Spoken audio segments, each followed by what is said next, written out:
海上嘅消防員咧就同陸上嘅消防員咧係完全兩回事嘅，因為我哋海上消防員咧最主要咧係應付船火同埋海難嘅，所以咧我哋喺船上嘅工作嘅人員咧對海務上咧有一定有嘅工作嘅認識嘅。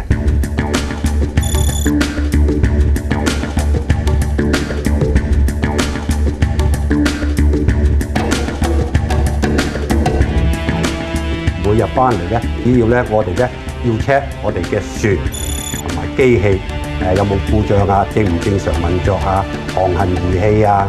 除咗呢樣之外咧，仲要我哋要 check 嘅咧就係話救火工具，例如啊啲水炮啊、救火泵啊正唔正常啊。因為我哋一個電視熒光幕一個輕觸式嘅畫面，輕輕點一點嘅熒光幕咧，佢個水掣咧自己開咗㗎啦。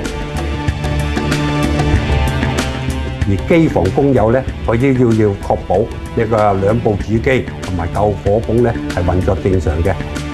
譬如我哋呢一時，佢可以連續航行90個鐘頭嘅，咁我哋要衡量下燃油嘅存量係咪可以達到我哋嘅要求咧？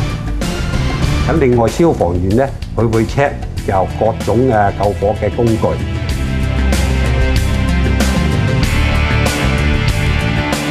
我哋咧就會喺11點30分進行呢個模擬操練嘅，每日操練嘅都唔同嘅。例如今日等咧，我哋會進行一個模擬船火嘅操練。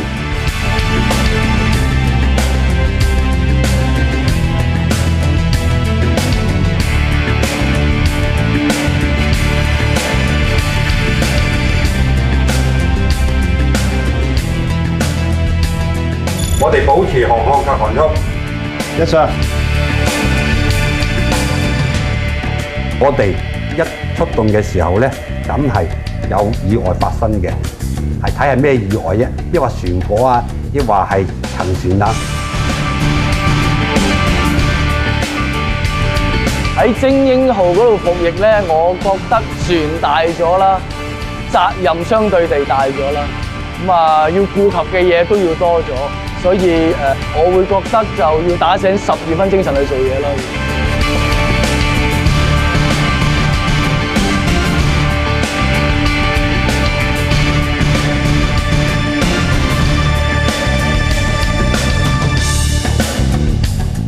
有障礙物，距離0.5 K 步，留意到。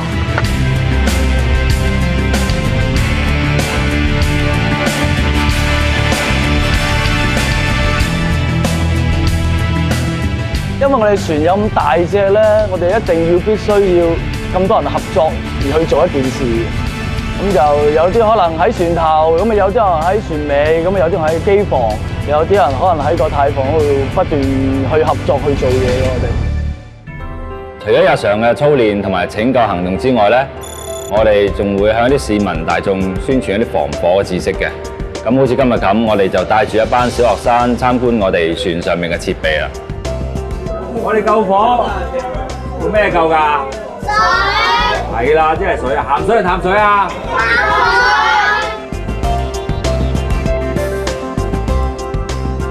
水。係咩嚟㗎？你讀出嚟啊！衛星定位。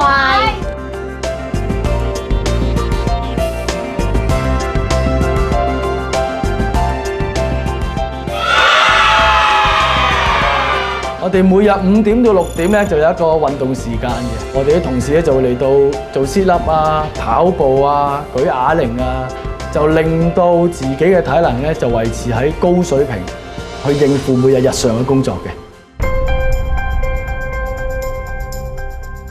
基於我哋每一日翻嚟嘅時候咧，有我哋24小時當更啦，見同事多過見我哋親人，所以我哋同事之間嘅感情咧係好濃厚嘅。咁到7點25分咧，通常會上下講堂啊，或者工具保養。咁咧，今日阿 Sir 就叫我哋做下工具啊。咁我見到啲同事今日而家都係喺度整緊啲衫啊，整緊皮帽啊，整緊水靴。到夜晚10點45分，我哋會喺呢度稍作休息，但係都係24小時候命嘅。喺將來，我哋精英號全體隊員都會為維港嘅船隻安全作出貢獻。